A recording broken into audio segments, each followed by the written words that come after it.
This is the 20th season of Bass Talk Live. BTL is presented by Bass Cat Boats, Strike King Lures, Aftco, Pro Guide Batteries, Spro, Gamakatsu, The Bass Tank, Denali Rods, Beatdown Outdoors, and Sunline. BTL coming at you. Good morning, and welcome to another exciting edition of BTL Bass Talk Live, where we are going to talk about bass fishing. We got a good show today. We have John Cruz, who's actually, I see him down there, he's logged in as Johnny Missile. Oh, no, that was Johnny Football. I was thinking of down there at Texas A&M on Johnny Manziel. But every once in a while, I get a message that warms the heart. So back in August, I think, Billy from One Bass put a deal out. You know, they had the One Bass Western Open, the Lake Mead Open that just took place. Talked about Julius Mazie, who's actually been on the show before for Guide Day, took home the $10,000 plus a fully loaded Ranger Mercury combo at $55,000, had 45.24 pounds. But back on that show, he had come out and said, hey, you know, we're trying to make sure we need some more AAA anglers. And if you remember how it works out there with the One Bass, one of the really cool formats that they do is they do shared weight format, which works really well out on the West Coast for those guys. So it's a 3-day tournament. Everyone fishes all 3 days. And as a AAA, you get 3 random draws. And like, if you catch all the fish, the 5 fish, it counts for your pro's weight. If the pro catches all 5, it counts for his weight. If you catch 2 and your pro catches 3, then it's the best 5. So it encourages working together. Like, you're in it basically in 3 separate team tournaments. And then your weights carry over to the next day. I noticed Nick Salvucci, who's actually like won the U.S. Open. I fished with him when he was a boater. Something must have happened to his rig because he fished as a AAA angler. That's the ultimate ringer in that deal. But I put a little challenge out to the BTL listeners, and I said, if you've ever had a desire to get on Lake Mead to fish, I said, with the U.S. Open at Mojave, I said, I've done it on Mead once back in 2018. It was the best time that I'd ever have. I said, you know, with that entry fee, you could jump in, get a plane ticket, get 3 draws, and see what happens. And I got a message from Tyler Bolin on August 16th, right after the show. And he said, well, you talked me into it. Plane tickets bought and registered for the Lake Mead Open. And I responded, heck yeah, hit me up after the Derby. You got a guest spot on BTL. So then I kind of forgot about it. And, you know, we talked a little bit about Julius winning it and how that tournament went down. And then yesterday, Tyler messaged me and he said, dude, I'm back from the Mead Open. If you still want to talk, just let me know. And I said, how was it? And then I looked up the standings and he finished in 10th and he was in the lead after the first day. And he had a big bass and he cashed like over $1,000 in checks and he's headed to work today. And I said, dude, I'm live in 30 minutes. I got to get you on for the first segment of the show to talk about how it went. So Tyler, thanks for jumping on BTL. Yeah, you're welcome. Thanks for having me. I mean, that's pretty much how it went down. You were brought aware of this based on what we talked about on BTL. You looked it up and said, yeah, this is for me, and booked a plane ticket to Vegas. Yep, that's it. I was sitting in a tractor at work, listening to BTL, and called my wife right away. She's still on baby leave, so she had the time off, and look, I was able to get the time off, and there we went. How'd you get your stuff down there? So we checked it on the flight, you know, rod tube, and just patted all my reels and towels in the suitcase, and that was it. I'd love to hear a run through of how the tournament went, because you were leading after the first day on the AAA side, 1593, correct? Yep, that's right. So, I mean, it was day one was just unbelievable. I mean, I had never seen that lake until the Tuesday before when we had the angler meeting and registration.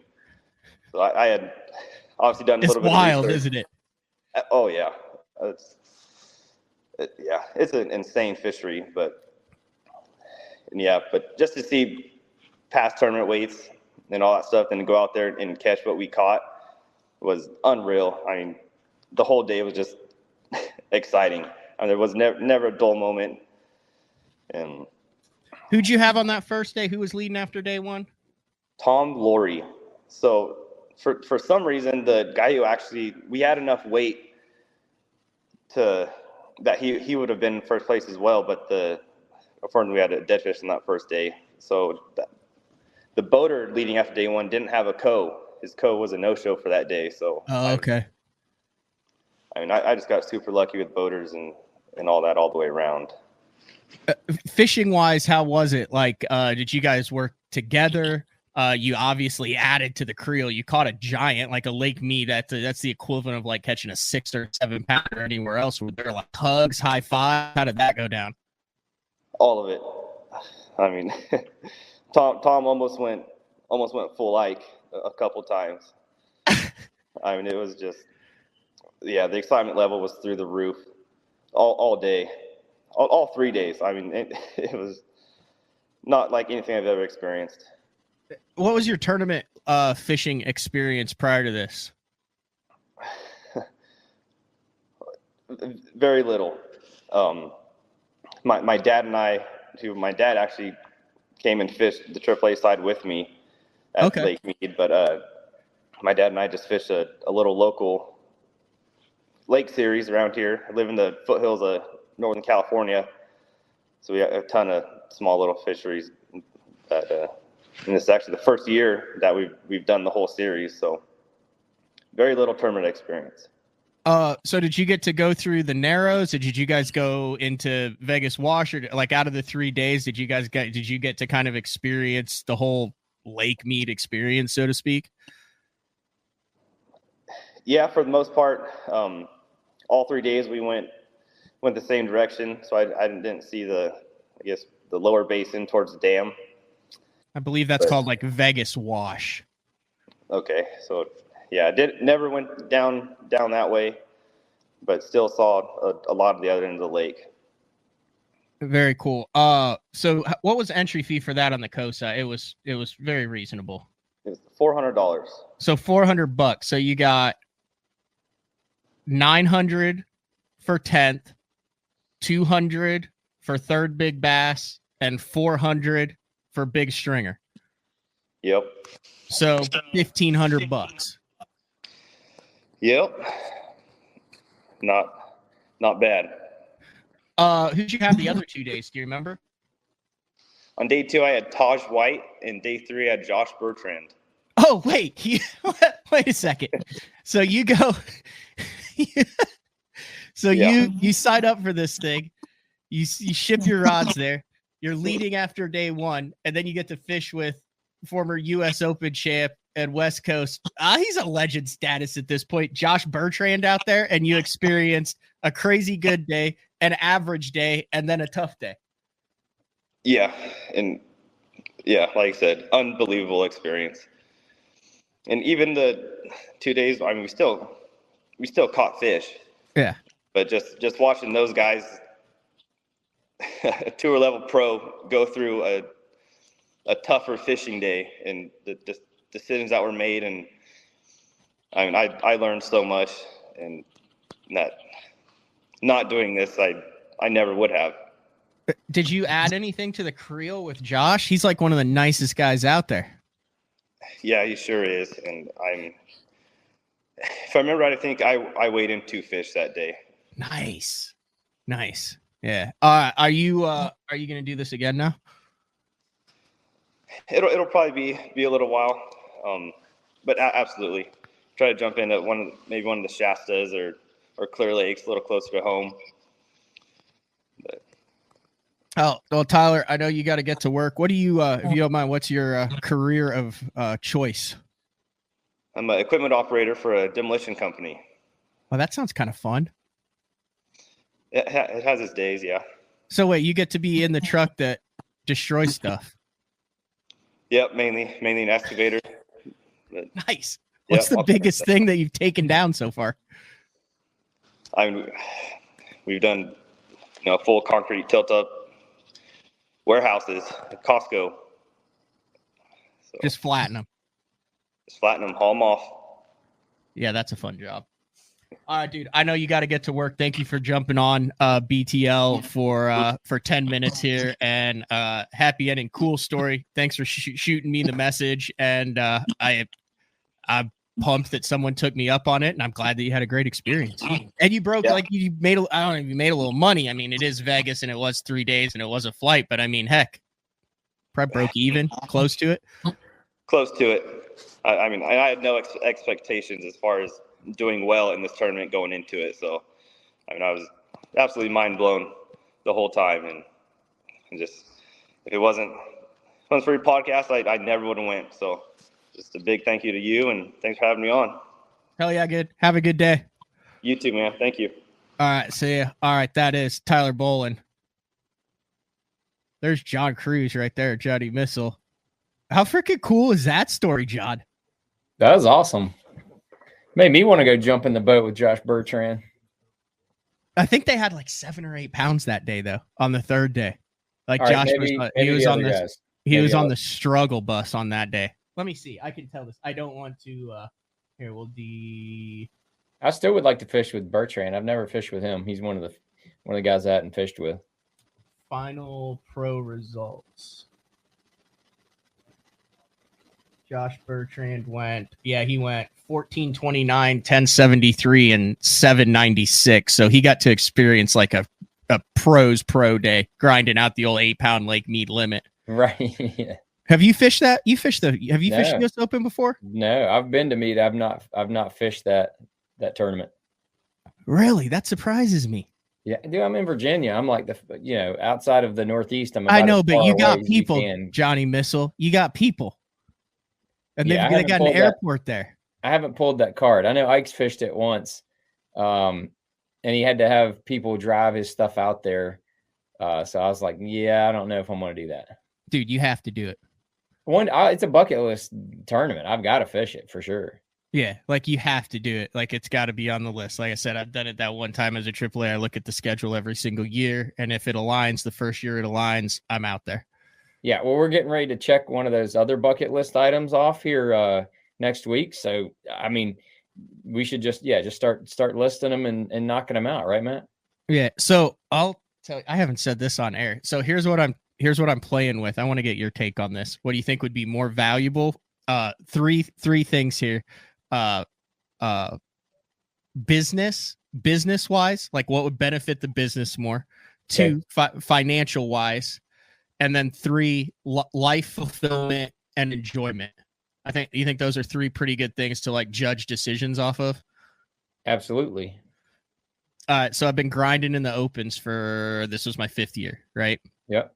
4th year fishing all of them. Couple years close, couple years not. Every year I seem to have a good one. Last year, it's been up and down. Not a disaster, as some would lead to believe, and not amazing, as some would like you to leave you to believe. But I've experienced, the St. Jude up there in Minnesota, the US Open, all these kind of really cool, either one-off or small regional trails.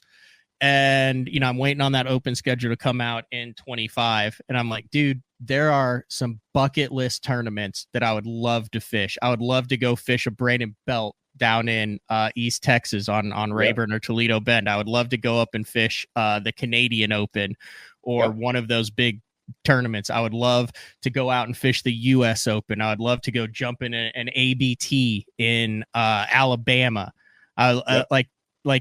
There's all these other tournament trail. I'd love to go maybe do one of the Minnesota trails. They have like a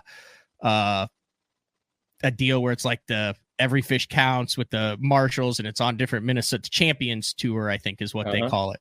So like, do you keep grinding in the opens, which is satisfying? You got skin in the game, or do you take a year and bucket list all of these other tournaments? So you still have the competition, but they're one-off to where you're not totally depressed if it's not going your way and you're not sunk into it financially, but you're also out of the game then when it comes to the ultimate goal. It's a 50-50. What are your thoughts on that as a business owner and an angler?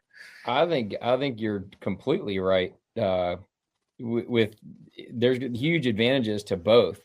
You know, but with the having to pull down an income outside of the tournaments, you've got to be wise. Like, you just can't do everything. And and when you're trying to qualify through the opens, you got to be 100% chips all pushed in with those 9 events. That's it. If you have your focus straight and you're like, oh, I'm going to go fish this event and that event, oh, I've still got to do all my work stuff, you're not going to do well. Like, you just have to be 1000% laser focused on those opens in order to do well. I mean, I'm kind of finding out the hard way. You really need to be the same way on the elites.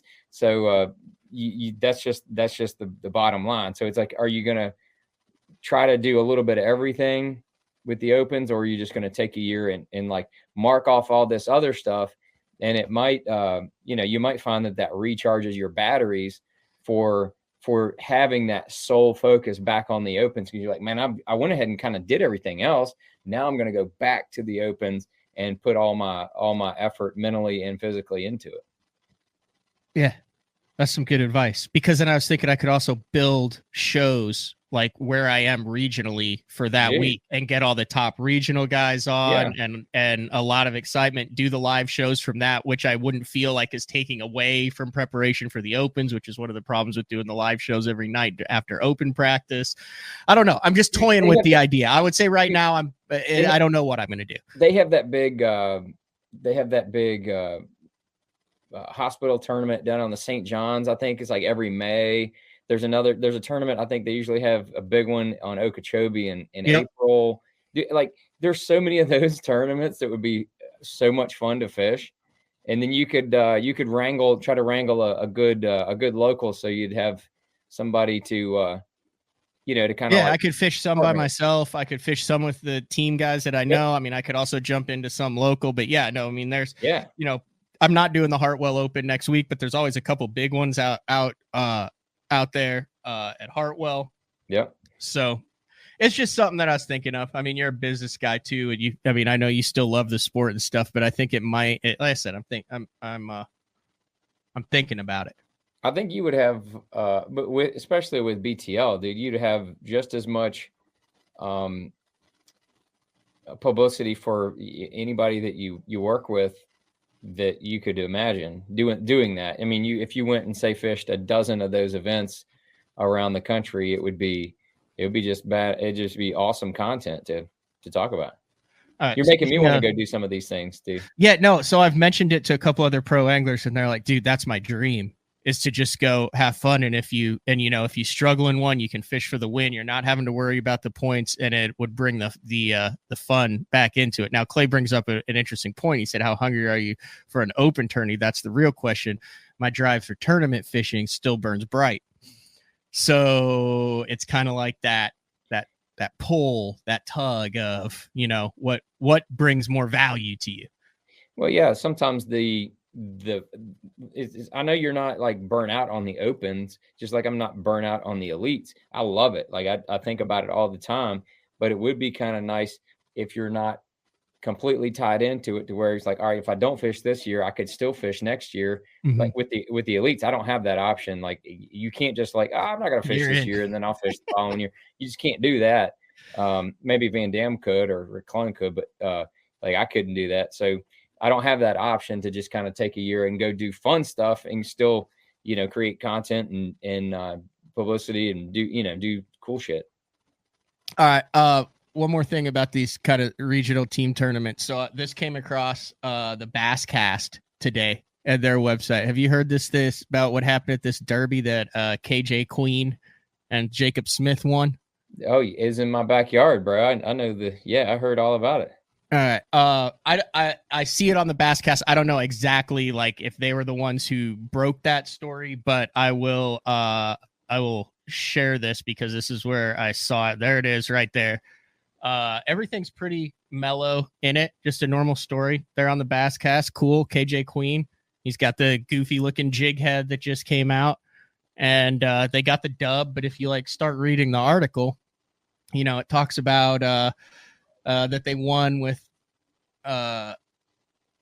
1490, and then there's like a paragraph in here, and it says the final hour of the event, however, unfolded into an unprecedented spectacle.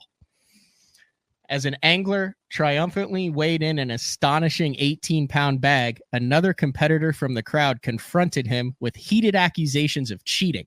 Tempers flared and a punch was thrown, prompting the intervention of the conservation police. This eruption of aggression at a friendly fishing tournament was jarring, raising questions about the integrity and sportsmanship within the bass fishing community. Now, this is either Brian Carter is that's a well-written sentence. It sounds like a Brian Carter sentence right there. Do you know Brian Carter? Oh yeah. What do you know about this, John? I haven't talked to Brian about it. I'm assuming Brian, dude, he works his butt off, man. He's got a regular job, and then he's got this Basscast thing, and he travels all around to these regional tournaments, like all around Virginia, North Carolina. He comes to the Classic every year. So he's covering all these regional events, and he's got other people that'll cover some of the other regional events if he's not there. So he's running around trying to create a lot of coverage for all these, local anglers, and it's cool. But so from what I didn't hear anything from Brian. I've heard from other people, somebody that was up there at Claytor, that the dude that brought the fish in, a satchel, an 18-pound bag, 4 pounds more than KJ. Correct. First of all, that's ridiculous for Claytor like this time of year, period. 14 pounds is a bag on Claytor this time of year. And like hats off to KJ for bringing that bag in. That's stout. But so this other dude that brought this bag in, apparently people had accused him of not playing by the rules in other events.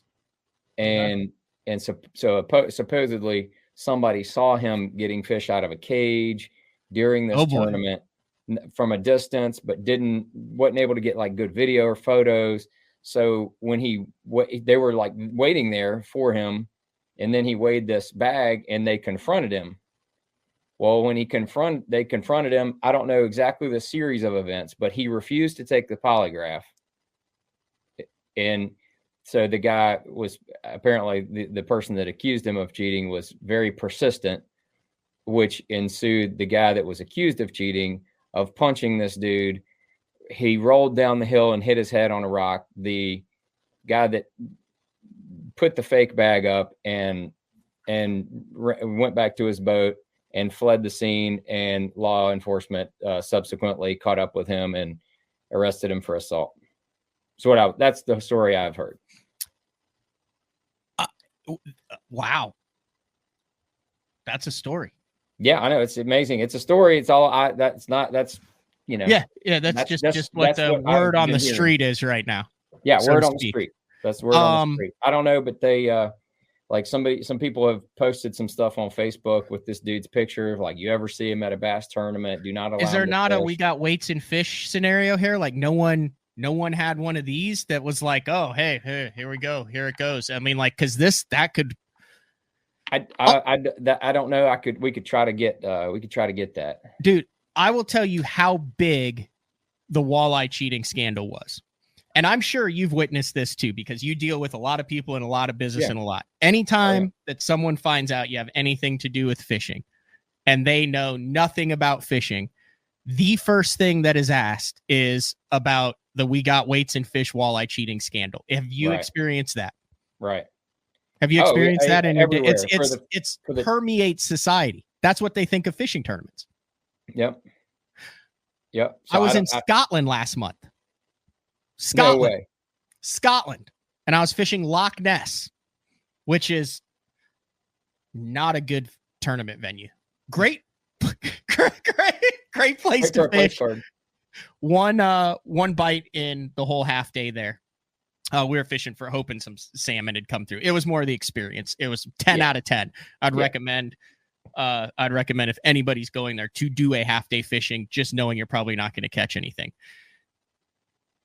He asked me one question about fishing, and it was about in America. One question. And it was about the weights and fish walleye tournament. This is a dude in Scotland on Loch Ness. Wow. Like, it's in the middle of nowhere.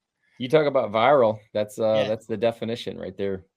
Well, we'll just roll into international travel because okay, so I haven't really planned this show incredibly well because I'm just knocking things out. But Yeah. we leave. I do the Bass Fishing Hall. You going to Bass Fishing Hall of Fame? I am not. Have you ever been to the Bass Fishing Hall of Fame? I have not. They will not move it closer to me. You need to put that on your bucket list too. Lake It is Mead on my bucket Bass list. Fishing Hall of Fame. It is on my bucket list, but I've got to really, after the Japan trip, I've got to go to Pittman Creek show and then to San Diego for the ASA Summit. So I'm not doing that to my family and my business. Yeah, that's fair. But we leave on the 30th. So I've kind of mentioned about this, but I was as close as you. I would go every year. Yeah. Well, I'm also on the board, so that kind of helps there. I didn't accept their nomination. No? I love it. I mean, I support it, but I don't have. I'm already on committees and other boards and stuff. No, and in all fairness, I do what I can do for them very well. I don't do as much as I should. But on the 30th, we head to Japan, and this has kind of been 6 months to a year in the making to go to the Sunline factory where all of the Sunline is made, to talk to the guys, to learn about the line, to see behind the scenes, to be in the studio, to talk. Like, I don't know how I got invited to this, John. It's you and Kyle Welcher. And I guess no one else wanted to go because I got the invite on that. I've never been to Japan, but dude, I'm like super pumped for this. I am too. You talk about that bucket list, and if you prioritize your bucket list for bass fishing stuff, going to Japan is like number 1 or 2 for me. And it's been that way for years and years and years. So that is probably I'm really, really looking forward to it. This is like the first of multiple trips. I gotta just tell you that right now. Because we've got, I represent Spro and have been with them for over 15 years. Basscat has, works with SDG Marine over there, and they sell boats. And I will have reasons to go back, and I will take my family on subsequent trips. So I'm very excited about this trip, and I hope that I do not spend too much money on fishing tackle, because I'm a tackle freak. Yeah, that's going to be an issue. So let's get the deal out of the way here. So as far as I know, we're going to their factories in Iwakuni. Does that sound correct? As good as mine, man. Okay. Well, I mean, I just did like a little research here, and it's located in Iwakuni, Japan. Sunline Fishing Line manufacturer was established in 1977. So let me see if I can. Yeah, I know Sunline was started in 77. Yeah. Because I'm born in 78, so they're a year older than me.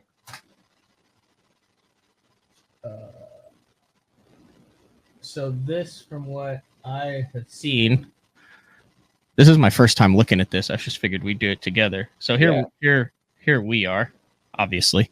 Uh-huh. You're somewhere in this neck of the woods. I'm somewhere in this neck of the woods. Yep. Then I think we all fly somewhere over here, and then boom. And then we're flying in. Me and Welcher go through Atlanta.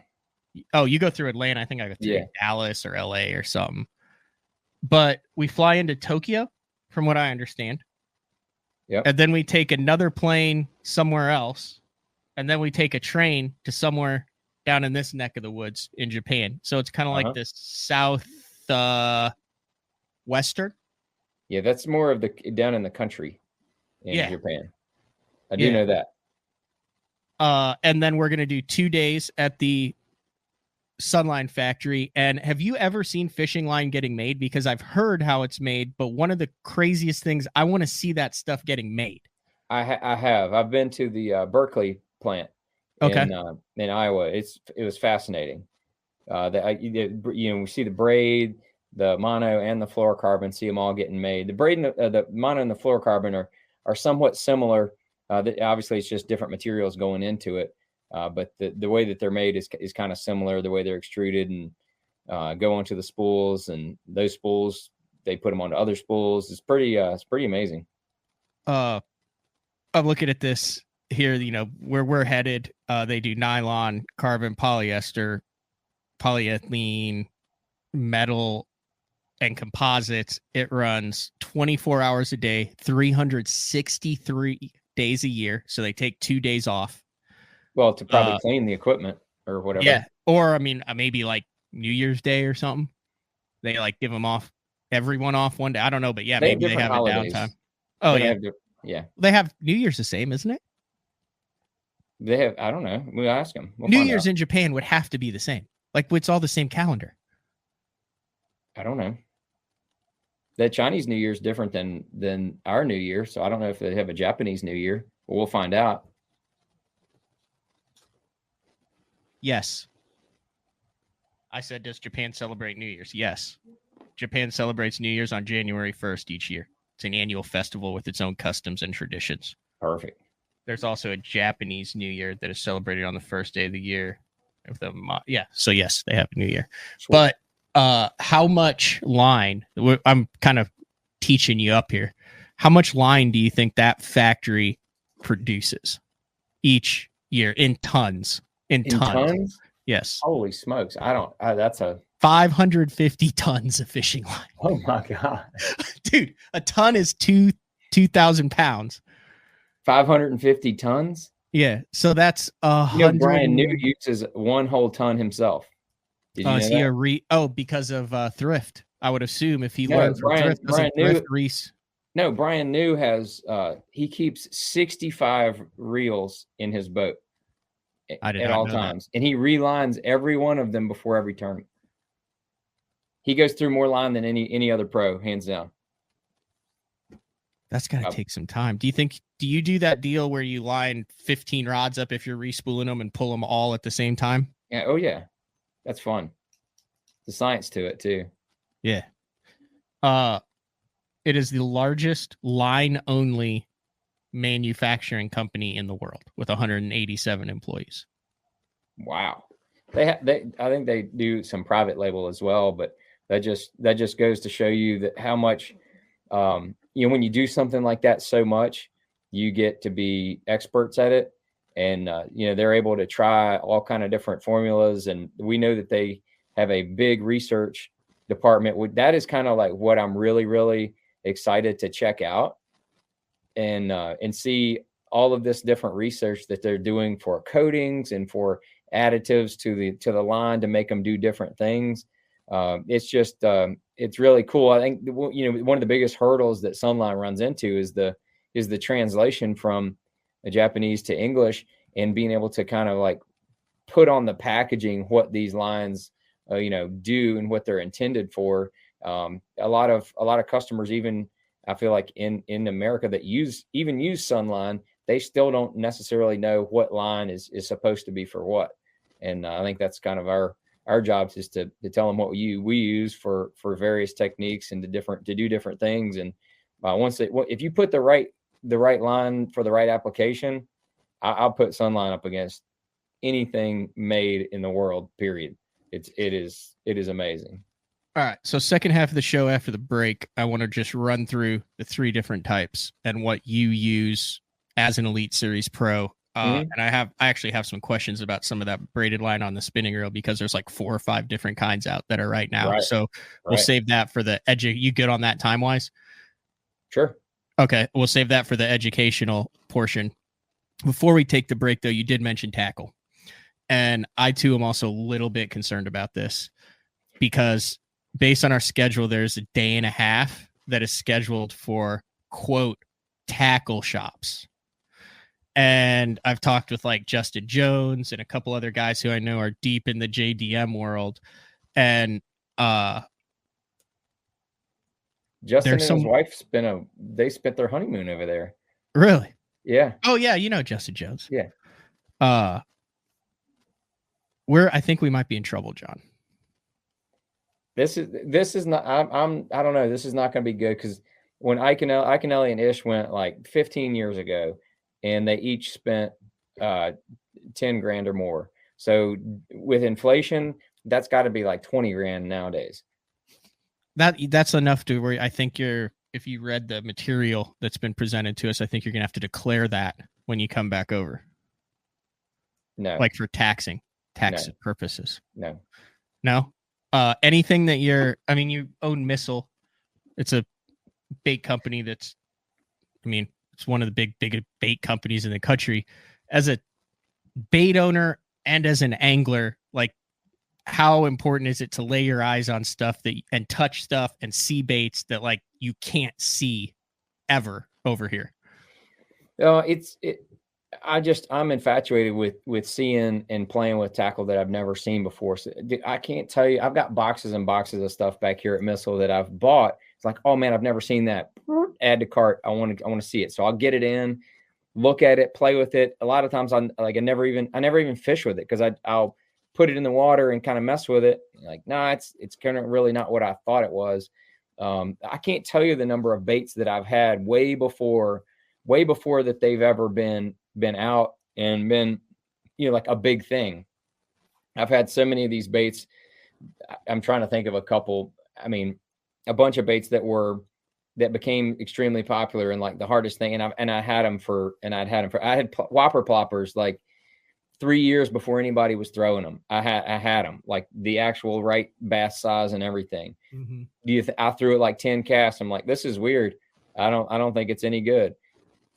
So just because you see the coolest next big thing, you have to like put your mind into what is this really, really going to do? And then some of the most off the wall things, like when the spy baits came out, I thought they were a joke. I'm like, dude, they're not going to bite this thing. 3 years later, I was designing one for Spro, and because I absolutely love throwing them. So it's just funny to kind of, you can't rule anything out, even no matter how ridiculous it looks. I mean, the beer can with the lip on it and the blade on the back, dude, that thing will catch them. Like, so you cannot rule out anything until you try it. Dude, this is a record. That's the second day in a row that the beer can has been mentioned. Ott talked about it on the show yesterday.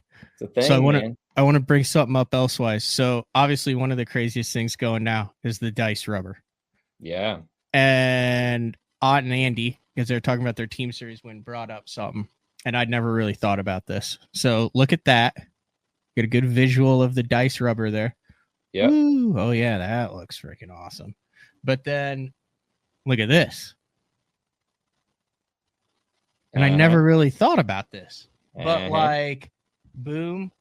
Wait, hold on. Boom. Boom. Boom. Boom. Is it really that much different, or are we like really close-minded 99% of anglers? Close-minded. Yeah, we just like, we can't. We need somebody to beat our face in with a bait before we're like, I'm gonna have to try that. If it looks weird.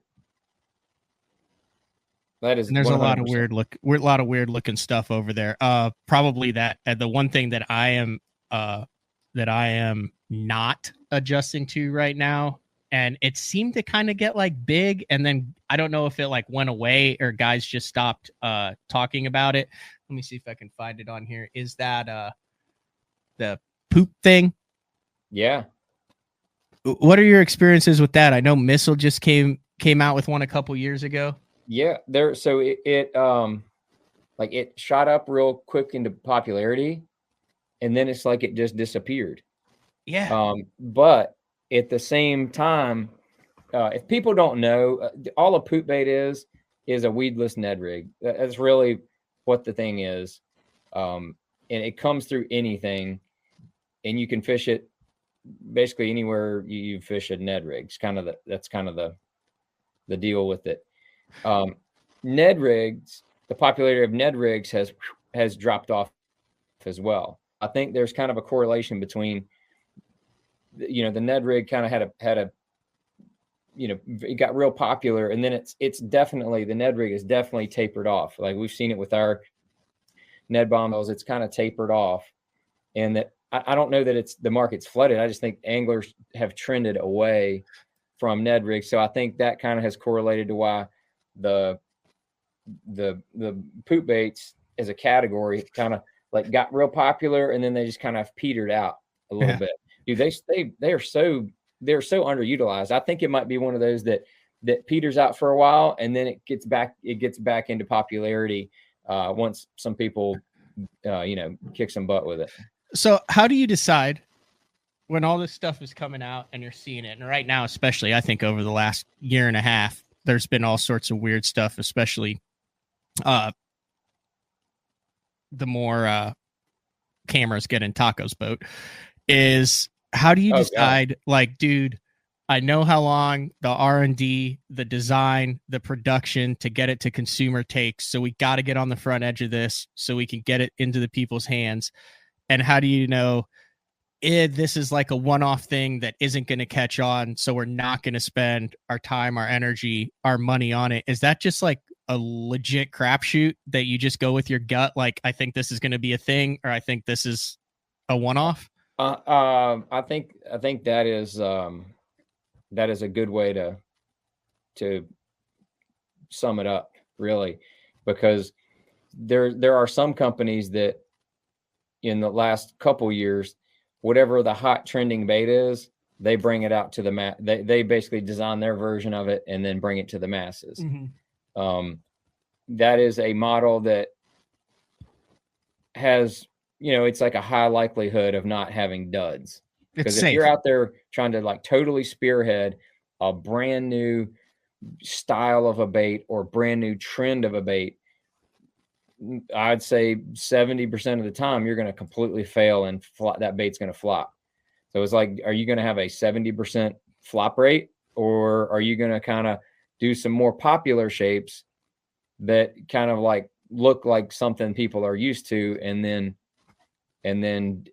do that? So that's kind of the trend you have to ride. Or like I said, some companies, they just completely knock off whatever's popular or whatever they want to, and they just do their version of it and they go with it. So there's kind of like three different ways to do it for soft plastics, and really for all fishing lures in the bass world. That kind of being said, I don't know if you even want to get into this. I've always meant to ask. So instead of just going, hey, I want a worm or like that, you've gone to several of the other companies and then like partnered with them. So it's like it's like Robo Worm and Missile, which is have other major companies done that, or was that kind of a first? No, so Daiwa does that with Yamamoto. Yep. They have a handful of baits, and some of those are really popular. Like that little Fat Nico, really good little worm. Really good little worm. So yeah, Daiwa has done that successfully. I feel like there's not many companies that have done that successfully. I think that the Hog Farmer deal with the Spunk Shad has worked out very, very good for us and for Hog Farmer. Like they have absolutely broken the trend of in the last 2 years of what what the market is doing. But their company, like I think we've really helped get their name out there. Yeah. They have a lot of other cool stuff as well. And so that has worked out well for us. Robo Worm, it's been a good deal for us.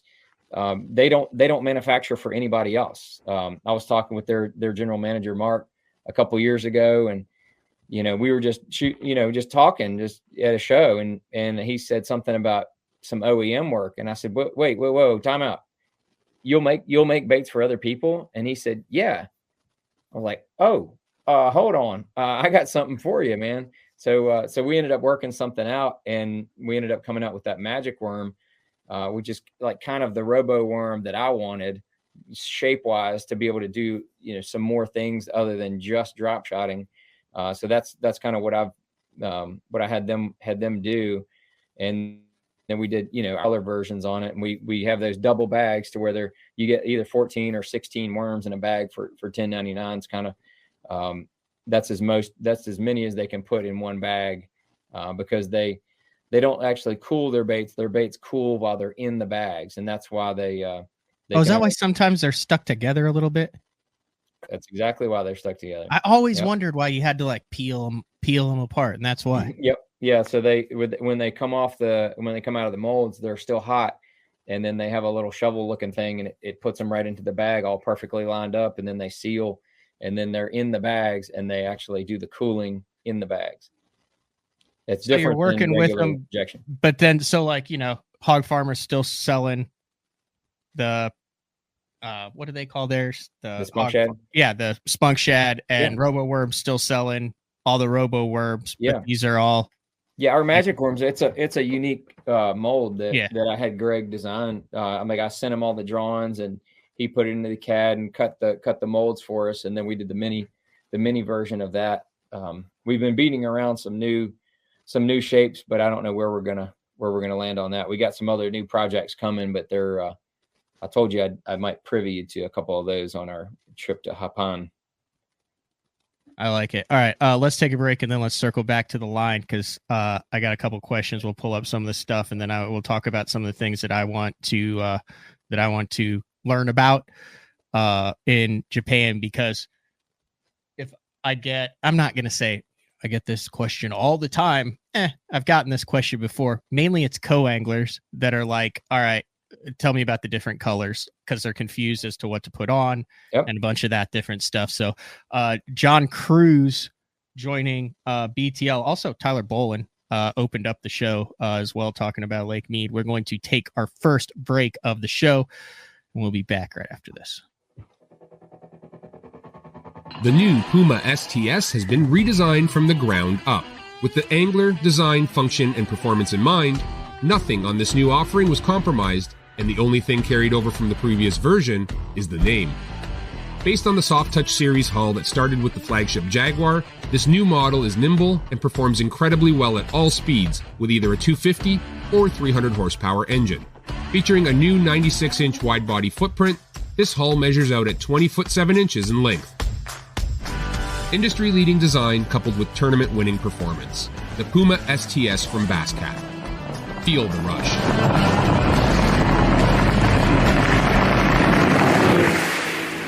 This is Gamakatsu's new Nano Alpha line of hooks. If it looks familiar, that's because they are. It's the same shapes and sizes in the round bend and the EWG and in the new Horizon head that you know and love from Gamakatsu, but there are a couple new features with this Nano Alpha, which is this little green label that you see on the packaging. First off, 2 times faster hook penetration. That's because of the Nano Alpha smooth coating on it, and also it is 4 times more corrosion resistant. Check it out, Nano Alpha. I've been using Sunline Shooter for the majority of my career. Millions of dollars made, lots of bass caught, and the gnarly stuff.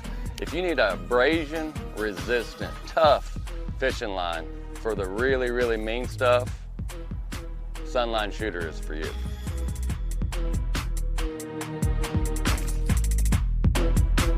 Beatdown is efficient. Rock solid. 100% American made.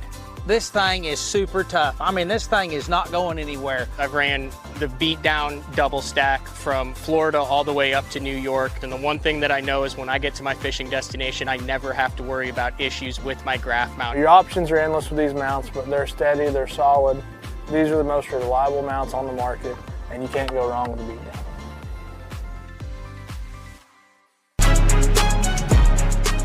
When you're ready to hit the water, Denali Fishing has you covered.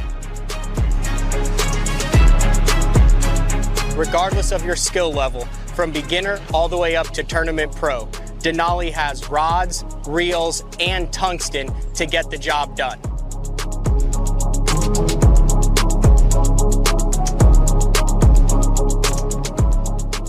Check them out at denalifishing.com.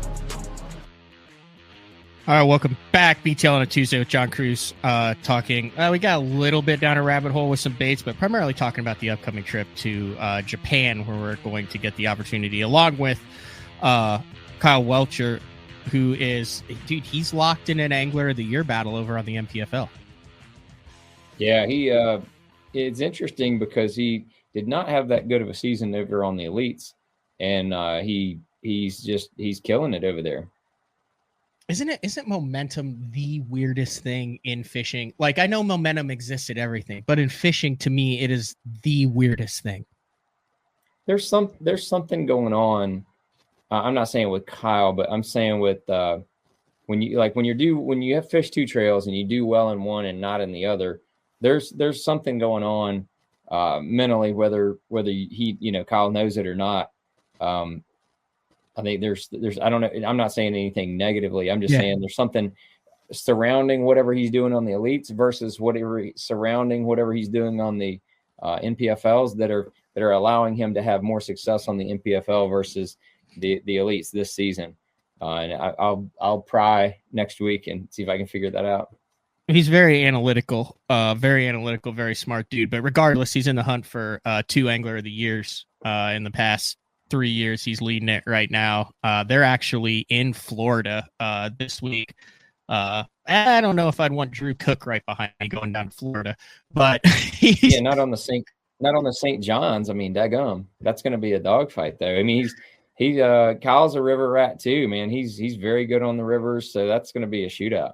Yeah, but yeah, he's headed to Japan with us. All right, let's talk about the fishing line. So my first question that I want to know down there is, like, do you think there's like American stuff that the Japanese anglers and stuff are like, why can't we get this over here in Japan? Because, or is all the, like, can they get like a bag of 6-inch June bug lizards over there, or like a bag of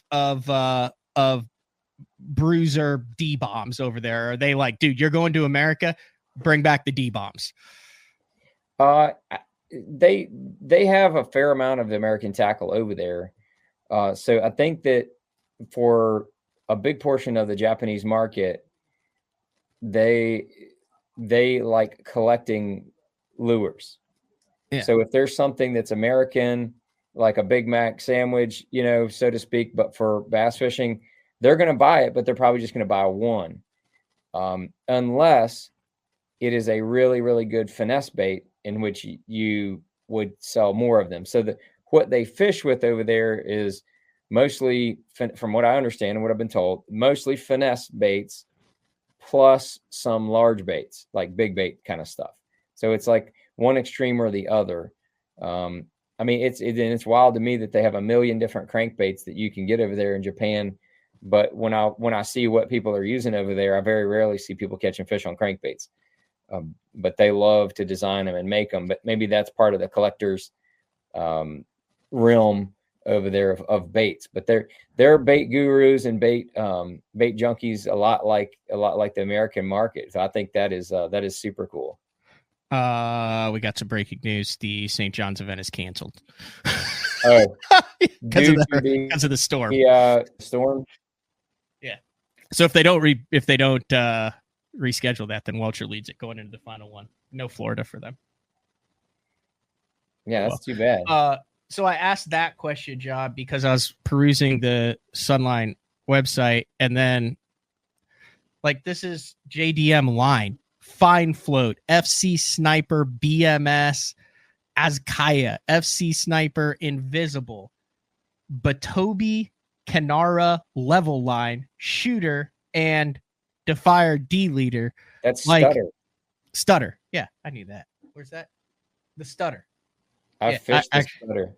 The Stutter is a lot like what did I call it? Stutter? Stutter, whatever. It's Stutter. It's 100% Stutter. That was funny. I don't know. But that's I fished that. It's a very, very slick, smooth, small diameter braid.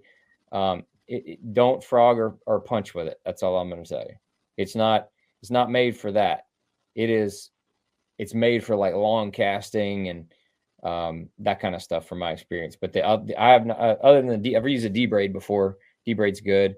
It's not super smooth, but it sinks. It was like the first attempt at Gen 1 of a sinking braid, and they knocked it out of the park with the All Might, as far as I'm concerned. So that was my question on it. So that is the braid, and I'm hoping to learn what they actually do to that line when we're over there. But if you fish it, it feels different when you fish it on a spinning rod, and I'm assuming that's because it is heavier braid that sinks.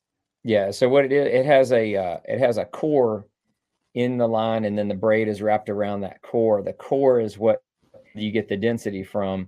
I don't know exactly what the core material is, but the All Might has has the braid that goes around it, so it helps it stay round. And the All Might, I think one of the things that you need to know about it is that it is very small diameter. So if you want to fish, like if you're used to fishing 12-pound braid, jump up to 15. 16. They have 13 and 16. They have 7, 11, 13, and 16. So you want to go with the 16? Yes, go to the 16. The 13 is very small. Yeah. The 11 is like dental floss. It's very small. So are you using that for deep fish, for wind, for lighter baits that you want to keep deep, all of the above? Yes, all the above. It's really good for, doing the minestrol thing, and it's very good for drop shotting deeper stuff. I feel like it, but I mean, for me next year, I'm going to probably use the 16, and I think the 18 is the biggest that they make. So I'm going to probably have, but mostly 16 and 18 for the way I use it. Cause I don't do like a lot of super light line stuff. Yeah. 12 is about as small a braid as I use. Have you messed around with the Overwatch? That's the only thing I've used this year. Yeah. Overwatch. I like it a lot as the line, but the Overwatch is a really good all around braid. In my opinion, it's just, man, I just want to pick one. I think you could either pick the AMZ or the Overwatch. The Overwatch is what I use when I'm fishing straight braid. So like if I fish a wacky worm or something like that to where I'm doing straight braid, the Overwatch is definitely what I go with. I've used the Overwatch for minnow pinging before. Does just fine with that, in my opinion. It does perfectly fine for drop shotting. And like I said, it's a good Swiss Army knife braid. But then and then the AMZ is a very good braid to kind of do all of that stuff as well. But it's I think the AMZ is probably smoother, and I really, really like the AMZ on a bait caster as well. For the 50-pound on a topwater bait, and you will throw it to Kingdom Come and back, dude. It just absolutely sings off of a bait caster with that 50.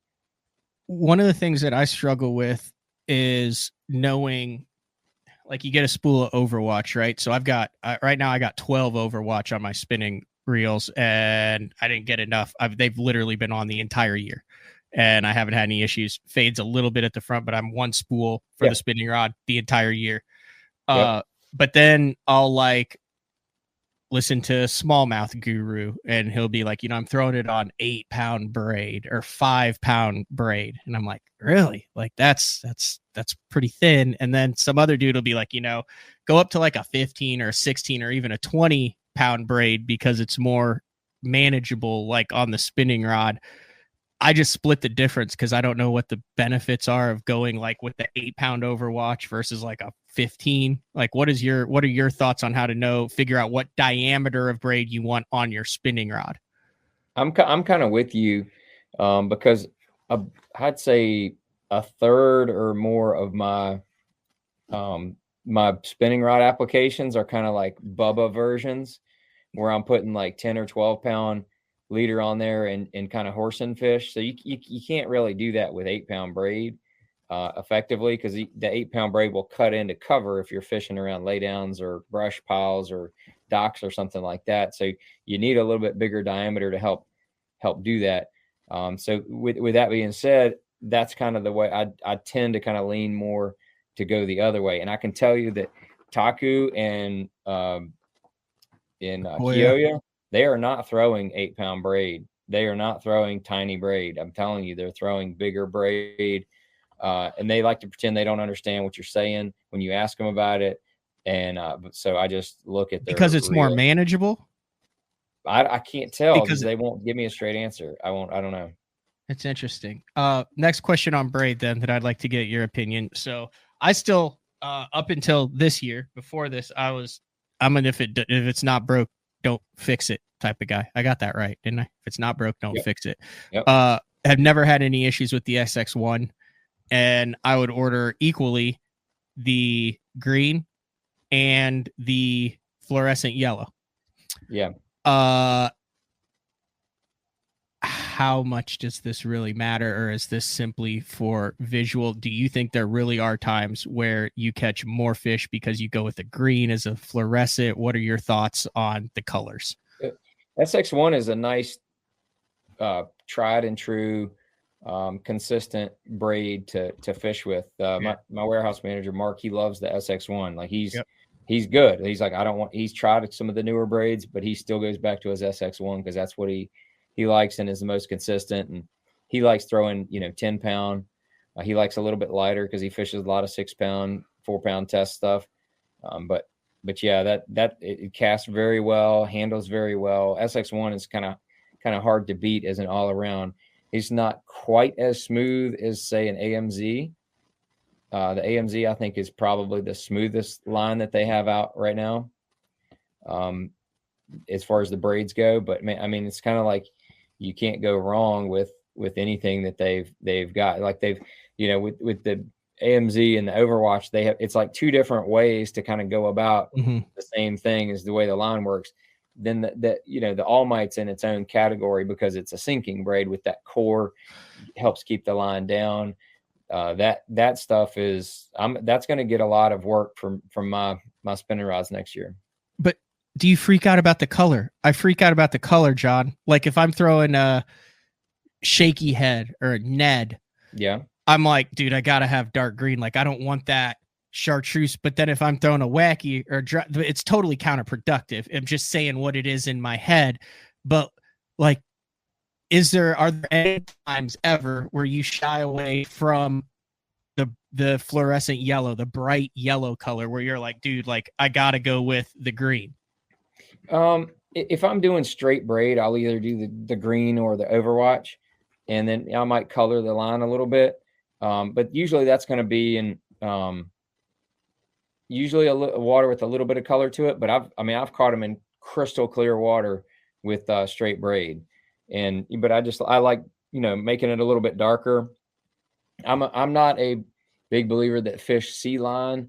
I'm a big believer that the line size affects the action of the bait, and that's hands down more important than them seeing whatever color or clarity that the line is. If it affects the action of the bait, it could be crystal clear. If the line's too big and it affects the action of the bait, they may not bite it. But if that line is small enough, even if it's pink fluorescent, if that line is small enough and it allows that bait to do the action that it takes to trigger that fish to bite it, line color doesn't matter. All right. One more question about this, and then we'll move on to the next one. So I see like the AMZ 8, and I see everyone talks about the different. You talk about the roundness of the braid. Yeah. The difference between a flat braid and a round braid is a round braid critical when you're using that 10 to 15 pound test braid as your primary on a spinning rod and then tying it to a leader? It seems like the rounder the better. Yes, absolutely. It's not as much of a thing with Sunline because all of their braids are tied in a way that they stay very round. Some of the lower end braids will flatten out on you. If you're fishing a flat braid on a bait caster, it doesn't make too much of a difference. If you're fishing a flat braid on a spinning rod, you may have a problem. So that, to me, that's where the big issue comes. And whenever I don't like fishing new braid on a spinning reel, like the first day, if you don't prepare the braid right, you'll get some issues with it. Like you might get a wind knot. I don't care what braid it is. Like the first day that you fish with it. So I really like making sure that braid is good and moist. Line conditioner on the braid, I think, helps with those wind knots early on. But just getting a lot of that braid off of your spool and then running it back on.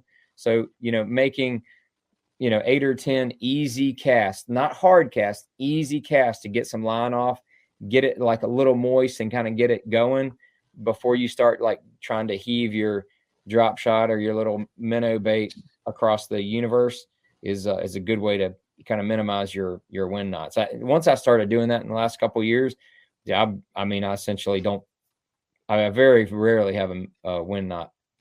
Yeah, that Overwatch it's the way it's soft, you would think it would be like wind knot hell. I can't remember a wind knot or anything in the spool that I've had with it.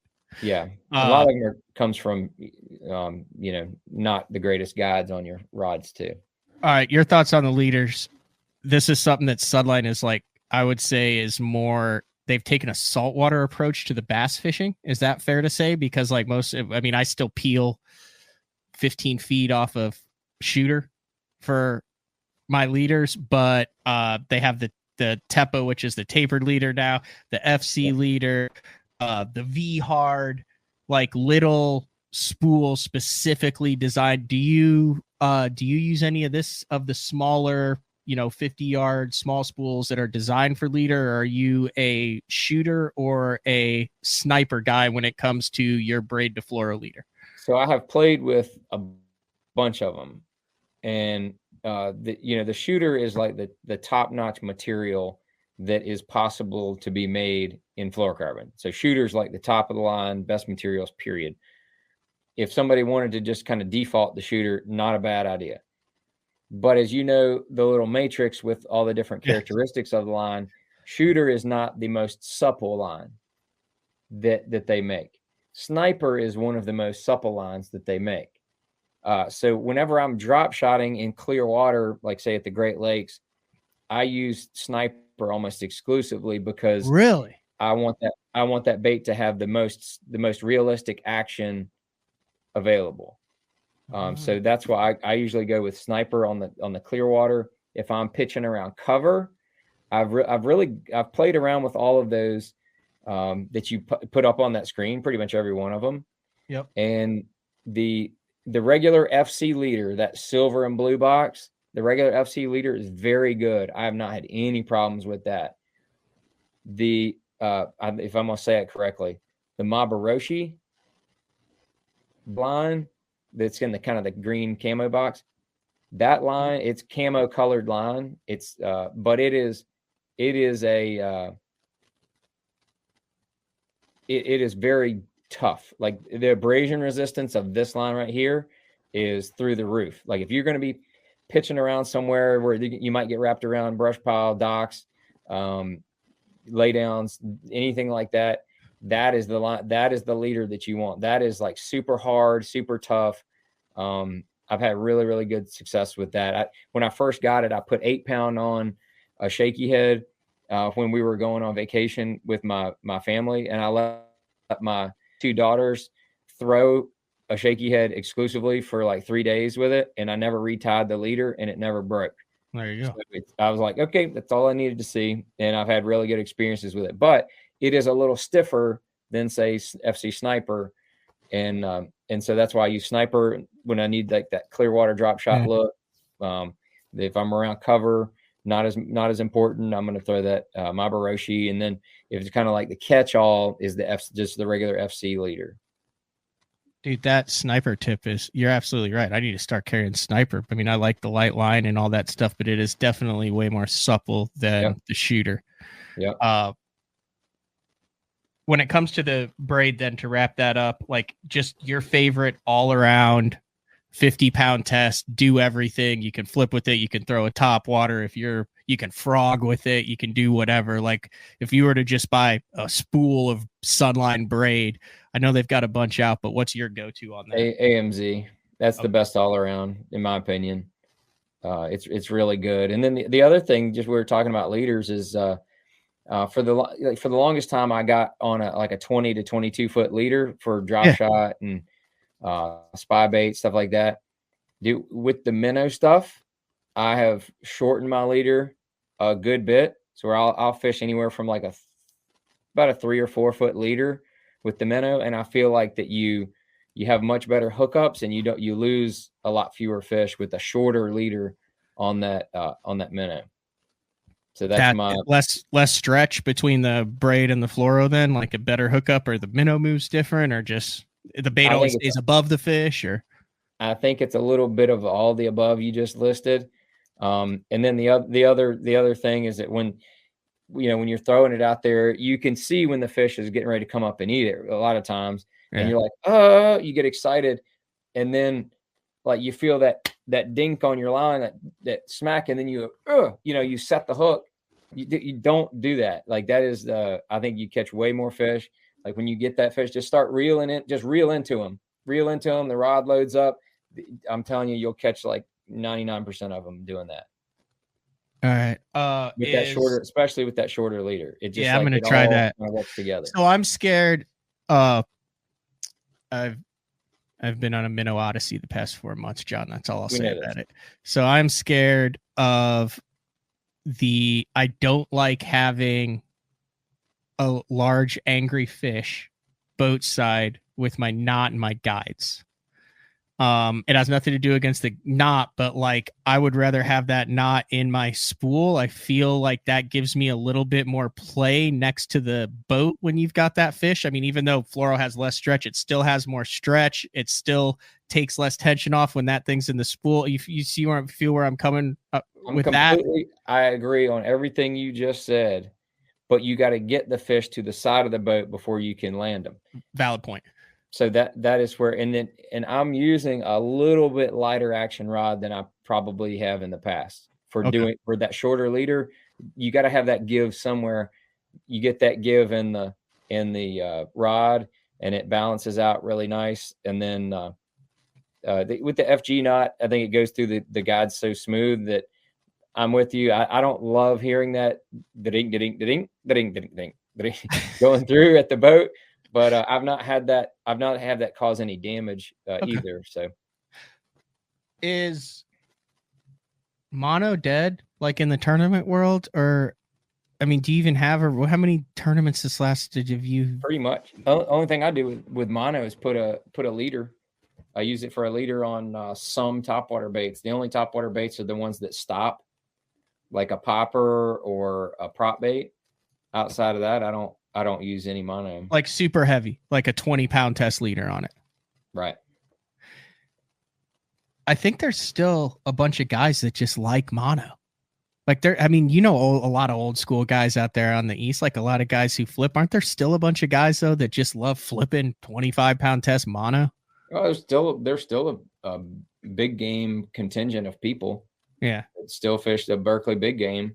Because it stretches from here to next week. It'll stretch from here to your office there, Matt.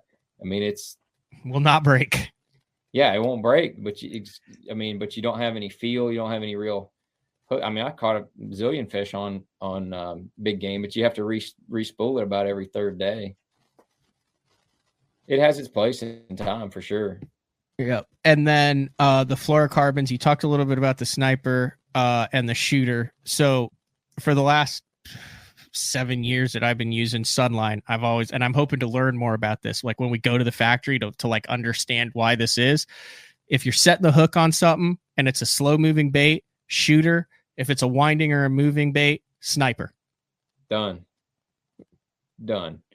It's just because of the different additives that they put into the formula, give it the different characteristics, and that's the main differences in the fluorocarbons, and it seems like the higher quality components of the fluorocarbon, the little beads of fluorocarbon that go in there, they get melted down and then extruded through the little deal. It's like those things. It's like the price is, you can get cheap ones or you can get expensive ones, but you can tell from the product. I feel like this line, I want to get your thoughts on it. I just want to get your initial, and obviously you use Sunline. You're sponsored by Sunline. The show's sponsored by Sunline. So buying it before that there. That's what I'm saying. I like to let people know we're keeping it full disclosure, but It is literally the only line you've used for how many years? I'd say over 15, between 15 and 20. All right. The sleeper of the entire Sunline family that is drastically undervalued by every single person that I know for the most part. Do you know what line I'm talking about? I do not. Dude, it's the Crank FC. Oh yeah, dude, yeah, absolutely, good call.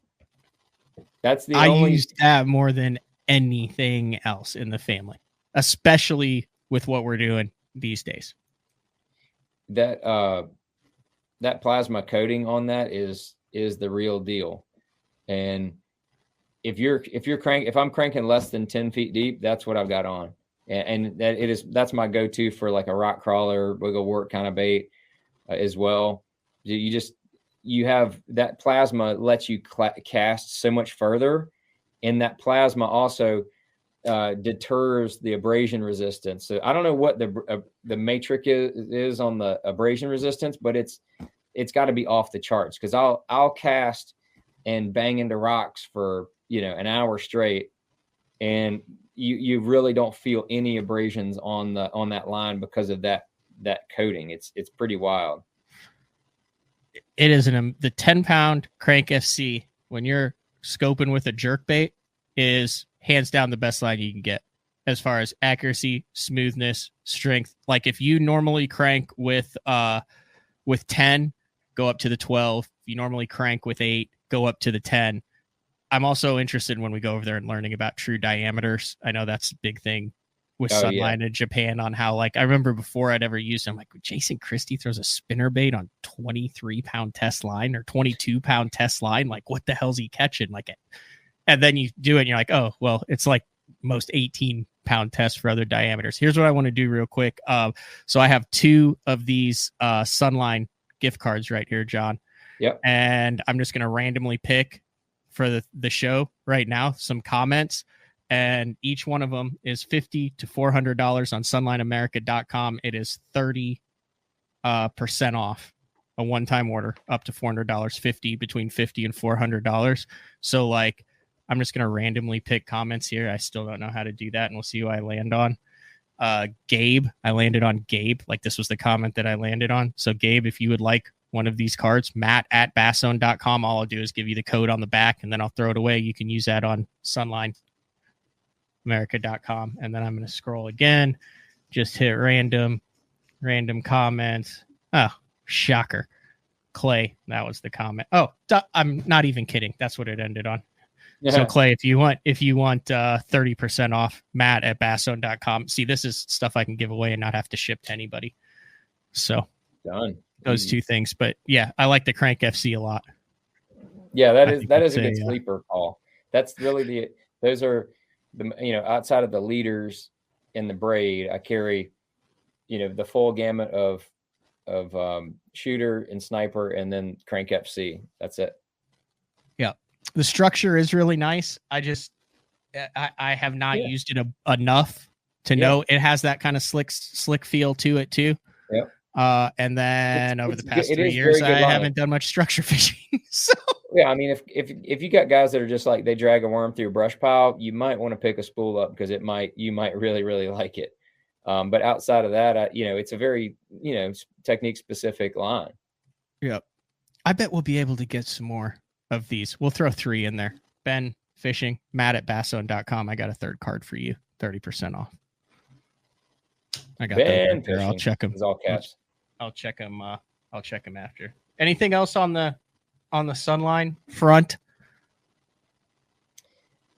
Man, are you a Heat or a Sunlight, or as far as storing it? Like, so you go to Mark Jeffrey's house, the guy has 3 beers and 97 spools of line in his refrigerator.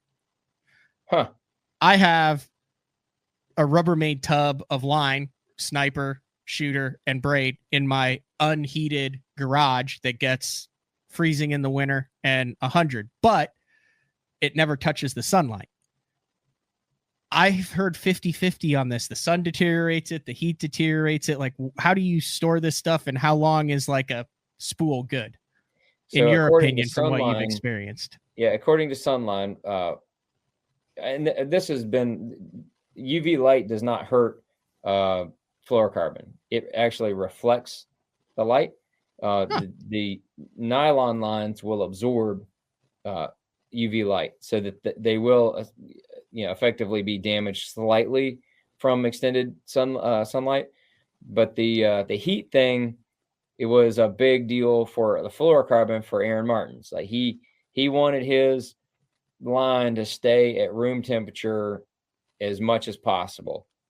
And so I've kind of adapted some of that, but I'm not a total weirdo about it. I think that line over long periods of time, the fluorocarbon especially will last much longer when it's at a stable room type temperature. If the braid, I really don't think heat matters at all to braid. That's not what I want to hear, John. Yeah. I mean, I'm using some stuff for 2 years. I broke off the first time I went fishing with my buddy. We were just head hunting the other day, and it was the first time that I had broken off during a fight in probably 3 years, where a fish turned, ran the other way, and my line broke. There is, I've seen a lot of evidence to the contrary of the heat affecting line.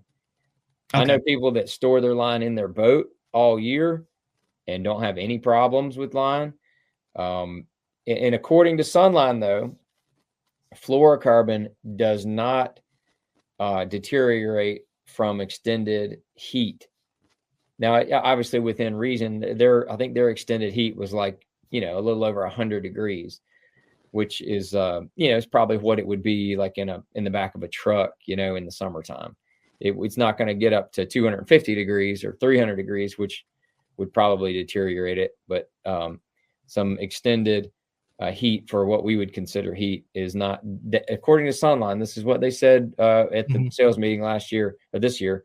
It does not damage the line. So I want to get the true story. They've done testing on all of it.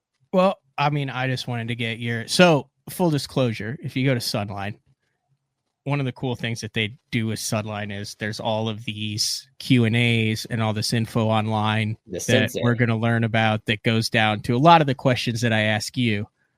But I mean, dude, you're like an Elite Series champ of won like $1 million or on tour you fish it. I just was one kind of experience and on tour, experience questions. Well, there's various opinions on all the guys on tour. Yeah. It is weird how, like, I think we all have that one friend who, like, is in a high pressure tournament situation, whether it's a team tournament or not, and he like won't even retie, or that's the same fluor. Like, you pick up one of his rods that he's using in a tournament, and you're like, what is this? And he's like, that's good, man. I ain't broke off with it. And then on the other end of it, you have like the Bride News that are changing it every day. But the line is so, some guys like don't care. They'll just spool it on and just like keep rolling with it for months. Other guys, every single day.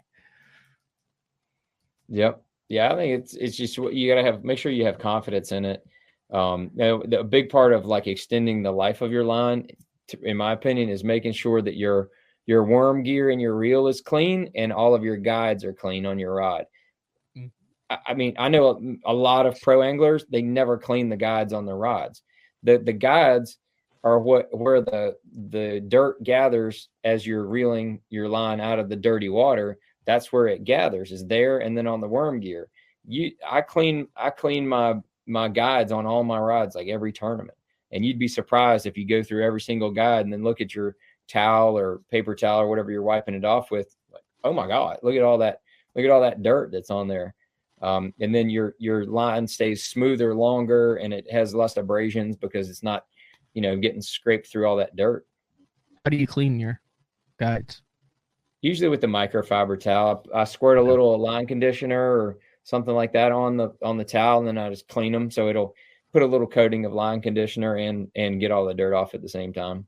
I like it. No, I broke off because it was my fault, because we were catching like big white bass. So I tightened my drag so I could just reel one in. And then the next one was like an 8 to 10 pounder and it ate it. And I was like, oh my gosh. And instead of, like I'm big on like heavy reeling and most of them come like this, but this thing like came up out of a tree and then like it ate it like this. Like it didn't eat it like coming, you know what I mean? Yeah. Like it decided to go 180 degrees from the direction that the bait was going. And I went, oh no, boom. And I literally broke off. I didn't break off at the knot. I broke the leader off, and it was 100% my fault on it. Like I said, that's the first time in 3 years that I broke it off a fish where I go, like I broke off one in the open on leech that came up from a boulder, ate it, and I had cast past the boulder, and I just looked at my co-angler and I was like, that fish wasn't meant to be. Like there was literally nothing I could do about it. It was like a freaking 5.5, 6 pound smallmouth, I'm sure. It just came up and went right back down, and it just went zzz, boom, and it was gone. Yep, just see you. I've had that happen a few different times. Those don't like haunt me ever. Like the ones where you know you did everything right and you're like, it just wasn't meant to be. There's nothing you can do. Yeah. Yep. But on average, how many times a year would you say you break off on a fish? Like how many times a year do you hook a fish in the Elite Series, whether it gets stuck, caught in something, your fault, line failure, whatever? Like out of the fish you hook, how many would you say break the line on a yearly basis? I've had years where I never broke one off. There you go. And I've had years when I'll break like 2 or 3 off, just like in those situations like you're talking about. Like I remember distinctly of 2 different fish not in the last couple of times, but before that I've broke fish off on big giant boulders on Champlain, to where you throw over there and you're like, all right, man, if you bite this thing, you better swim the right way. And then you hook it, swims the right way, and then it swims the wrong way. And it's like, that's it. You're done. You just reel it in, tie a new one on. There's nothing you could do. The fish just decided to go the opposite side of that rock. As a whole, generally speaking, would you rather spool up on the lighter side or would you rather spool up on the heavier side? Lighter side. Okay. I like the lighter side. It's just gives your bait more action for sure. I'd rather get the bite and then deal with it than never get the bite. Anything else? I'm not extreme with it though. I mean, I have fished 5 pound test in a tournament before, but it's been a while. 6 is usually the smallest that I'll go. Shockingly, I have found myself, especially in these northerns, going heavier and heavier than I ever thought I would. Like, I mean, I'm drop shotting 10 and 12. Yeah.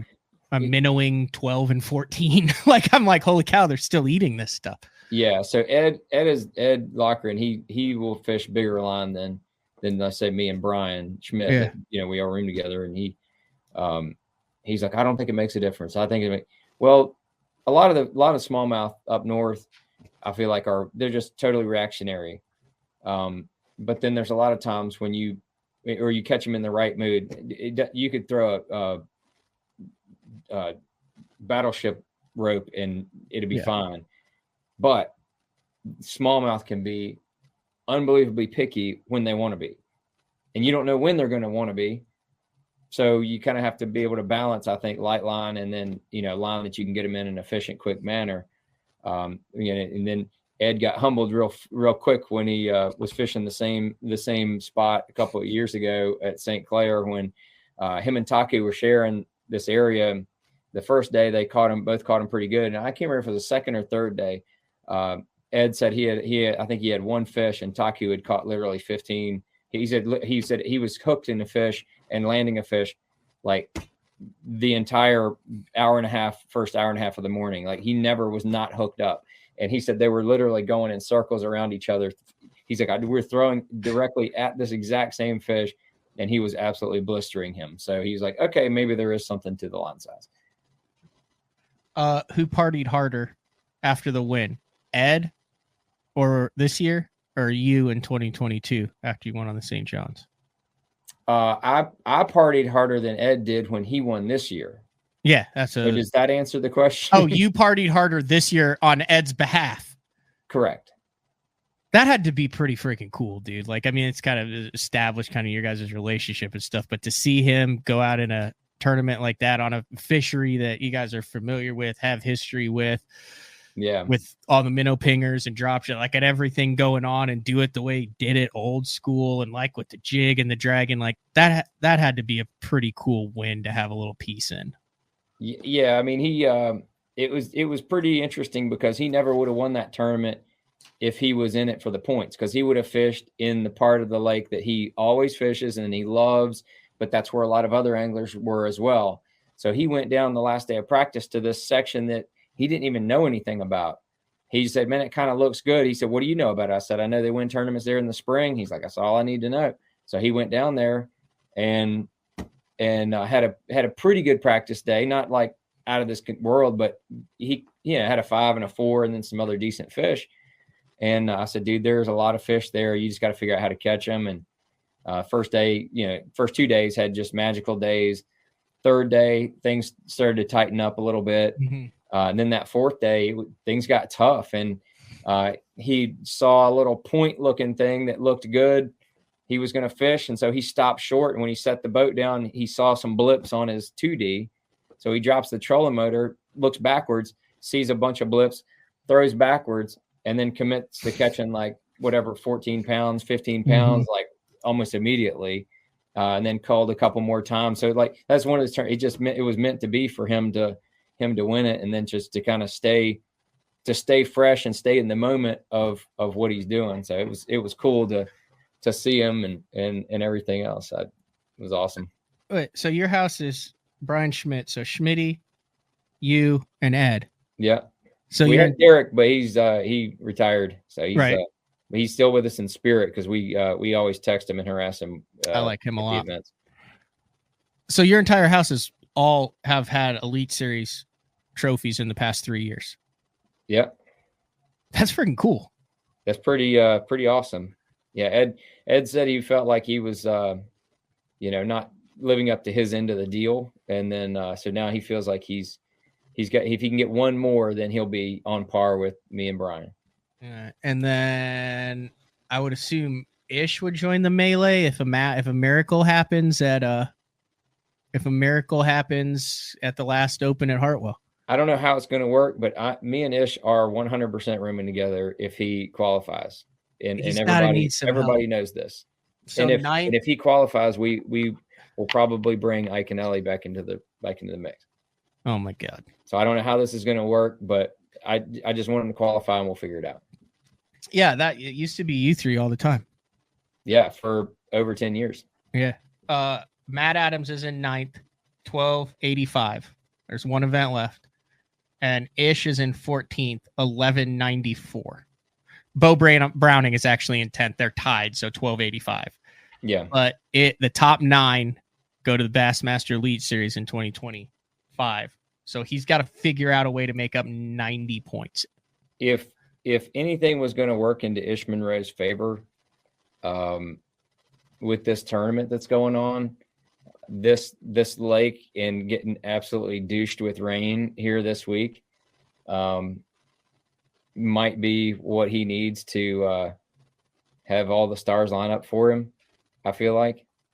Yeah. The last Open was interesting. So Ish usually chats with like 3 or 4 guys. Well, none of those guys were there because they were out of the points. So they weren't fishing it. So I was like the only guy and the only time he talks to me is when he harasses me during the Open Pros Pick'em with Upshaw and Castledine. Right.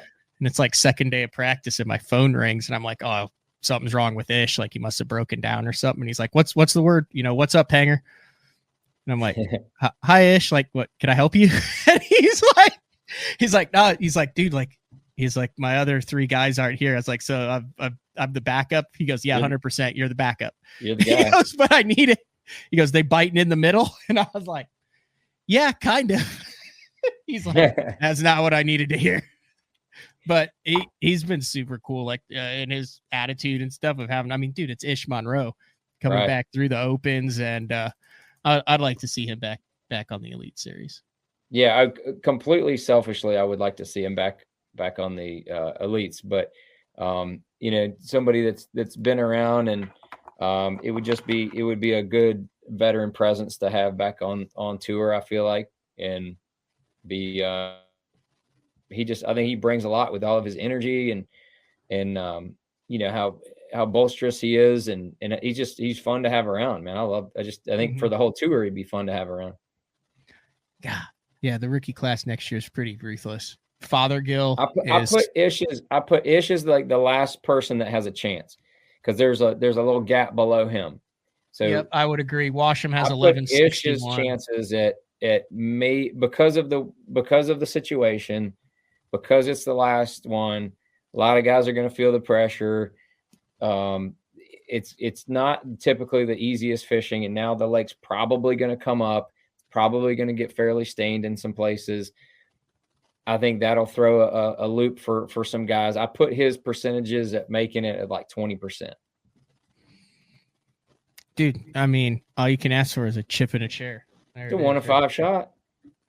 Yeah, I think it's really a 1 in strong 5 class. shot. Like the top guys are all locked in. So Cody yeah, Meyer, some of the guys, somebody Emil in 6 through 10, there's going to be a couple guys that absolutely bomb. It's just, dude, this is insane what's coming in though. Cody, Tucker, Emil, Andrew Loberg, Easton Fothergill. It just doesn't stop.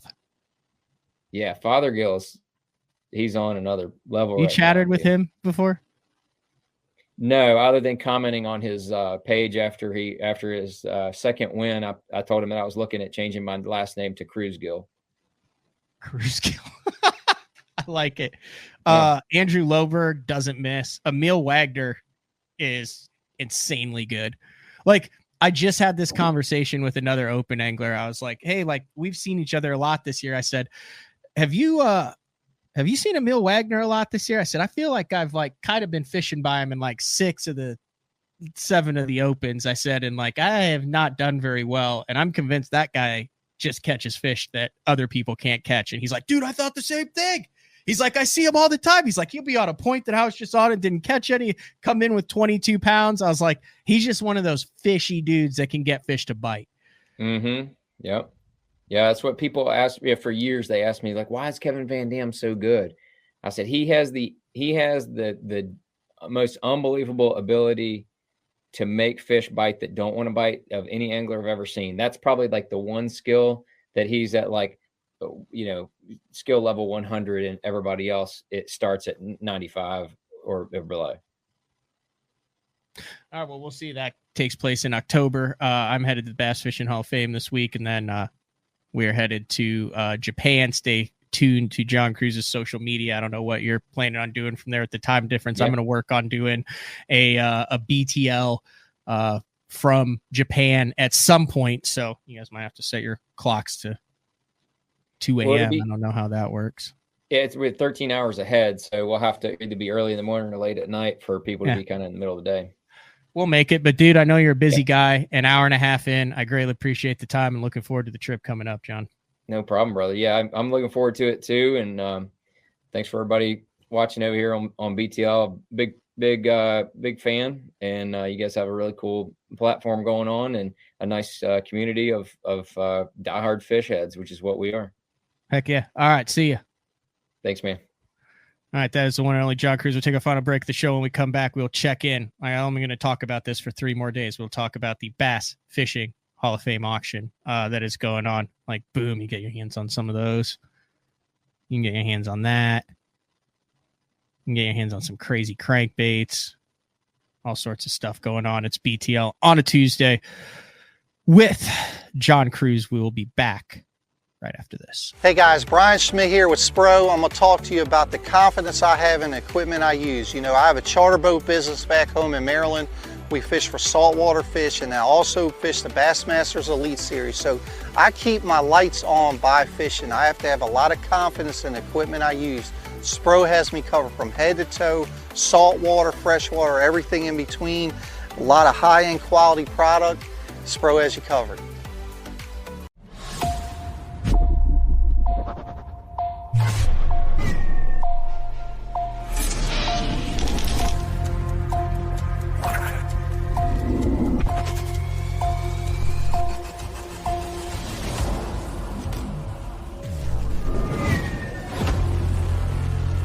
Everything you need, one legendary brand.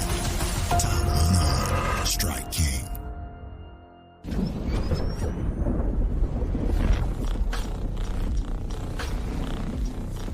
Gear that just plain works.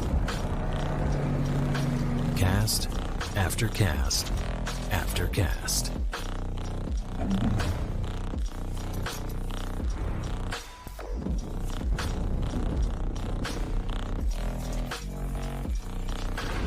AFTCO. Any fish, any water.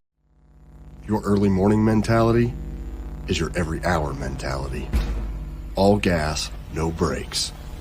Focus, purpose, power. Destined for the water, but confident everywhere else. A calming buzz before the storm, the truth of nature itself. You can't catch lightning in a bottle. There's a limit out there, but it's not with your gear. Unrelenting power delivery. Unparalleled weight savings. Keeping you on the water, whether you run a 9.9 or outscoping your best 5. In this rare air, there's power in the silence.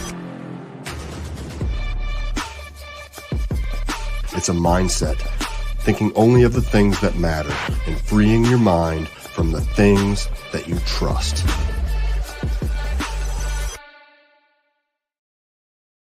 Get the best patterns backed by tournament data. Start by finding the best 10% of your lake. Know exactly what to look for and what to throw. After that, just put them in the boat. Try the Deep Dive app today. Look at that beast right there. All right, welcome back, BTL, on a Tuesday. I'm going to work on trying to get a couple shows recorded today. I don't know if I'm going to make that happen. Headed up to Springfield, Missouri for the Bass Fishing Hall of Fame induction. If you want to know more information about that, bassfishinghof.com is the place to go.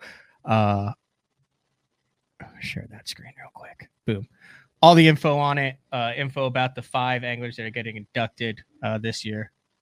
Fred Abergast, Mike McInnes, Skeet Reese, Alfred Williams, Mark Zona, right there on the main page there. If you want to get your hands on some cool online auction stuff, like there's still a bunch of like stuff that's like very gettable. A lot of jerseys, a lot of stuff that no, I don't want to show that one. I'm going to bid on that one. The Spoonbill trip for $100 and it's in Oklahoma right now. That'll all change. That auction ends. What did they say? It'll end approximately 9 p.m. Central Time. That's the night of the Hall of Fame. But I do also want to point out, if you're not attending that, I know there's some people, some BTL listeners that bought tickets and are attending that the evening ceremonies there. You can watch it live. It will be streamed on the social media accounts for the Bass Fishing Hall of Fame, so you can listen to Zona's speech and Skeet's speech. Dave Mercer comes in and hosts it. It's a really cool show. So if not, then we are done for the week with shows. Everything will be out also on iTunes and the podcast platforms. And then we will be back briefly for hopefully a show on Friday, the 27th, the day after the Hall of Fame, kind of talking about what went on there. Maybe bring some special guests on.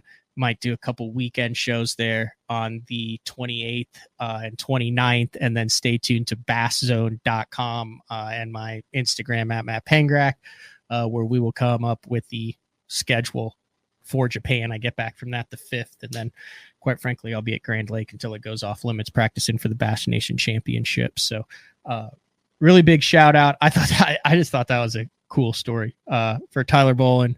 Listen to BTL. He said, yeah, I'll sign up for that. Shipped his rods there. Drew Josh Bertrand leading the tournament after day 1. Top 10 finish. Big bass. Big string.